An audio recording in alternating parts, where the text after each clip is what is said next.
ದೀಪದ ಕೆಳಗೆ ಏನು ಬೆಳಕು ಹೆಚ್ಚಿರುವುದಿಲ್ಲ, ಆದ್ರೆ ಅದು ಹಬ್ಬಿದಂಗ ದೂರ ಬೆಳಕು ಕಾಣಿಸ್ತದಂತ. ಹಾಗೆ ಹಡಗಲಿ ಅವ್ರನ್ನ ಸಾಮಾನ್ಯ ಜನರು ಅವ್ರಿಗೆ ಗೊತ್ತಾಗೋದಿಲ್ಲ ಅಂತೇಳಿ, ಅವ್ರದ್ದು ಏನು ಹವ್ಯಾಸ ಅದ, ಅವರು ಯೋಗದಲ್ಲಿ ಏನು ಕೆಲಸ ಮಾಡಕತ್ತಾರ, ಅವರು ತಮ್ಮ ಇದನ್ನ ಹ್ಯಾಂಗ ಬೆಳೆಸ್ಯಾರ ಏನ್ರಿ, ಅದು ಬಹುಶಃ ಗುಳೇದು ಬಿಡದಂತ ರಾಂಗ್ ಪ್ಲೇಸ್ನಾಗ ಐತದು. ಅದು ಅಕಸ್ಮಾತ್ ಬೆಂಗಳೂರು ಸಮೀಪ ಇತ್ತಂದ್ರೆ ಅದು ಒಂದು 5-6 ಕೋಟಿ ಆಗ್ತಿತ್ತು ಅಂತೇಳಿ. ಅದು ಒಳ್ಳೆ ಕೆಲಸ ಅಂತ ಹೇಳಿ ಅದಕ್ಕೆ ಅವ್ರದ್ದು ಒಂದು ವಿಶೇಷ ಒಂದು ಅಭಿನಂದನಾ ಕೆಲಸನೂ ನಡೆದತ್ತ. ಈ ಒಂದು ಇದರೊಳಗೆ ಅವ್ರ ಕರೆದಾಗ ಅವ್ರು ಕರೆದು ಒಪ್ಪಿಕೊಂಡಾರ. ಅವ್ರು ಭಾಳ ವಿಸ್ಮಯ ಅದ. ಅವ್ರೊಂದು 5 ಪುಸ್ತಕ ಬರ್ದಾರ. ಅವ್ರು ಒಬ್ಬೊಬ್ಬರು ಹಚ್ಕೊಂಡಾರ.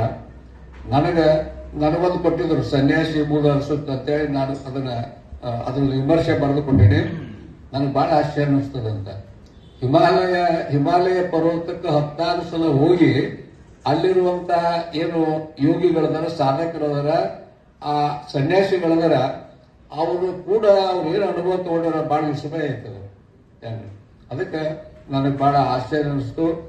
ಎಷ್ಟೊಂದು ಅಂದ್ರೆ ಅದು ಒಂದು ರೀತಿಯಿಂದ ಈ ಏನು ಲೈಫ್ ರಿಸ್ಕ್ನೊಳಗೆ ಅಡ್ಡಾಡಬೇಕಾಗ್ತದೆ ಅಂತ ಜಗದಾಗ ಹಲವು ಸಾರಿ ಹೋಗಿ ಬಂದಾರ.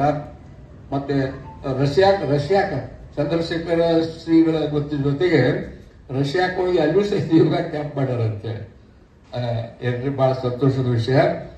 ಗುಳೇದ ಗುಡ್ಡದ ರತ್ನಗಳು ಅಂತ ಕರಿಬೇಕು ನಾವು, ಗುಳೇದ ಗುಡ್ಡದ ರತ್ನಗಳು ಏನ್ರಿ. ಅದಕ್ಕೆ ಈ ವಿಷಯೊಳಗೆ ಇವತ್ತಿನ ದಿವಸ ಅವರು ನಮ್ಮ ಇದನ್ನ ಮಾನ್ಯ ಮಾಡಿ ಬಂದಿದ್ದಾರೆ. ಅದಕ್ಕೆ ನಾನು ಪೂರ್ವಕವಾಗಿ ಸ್ವಾಗತಿಸ್ತಾ, ನಾನು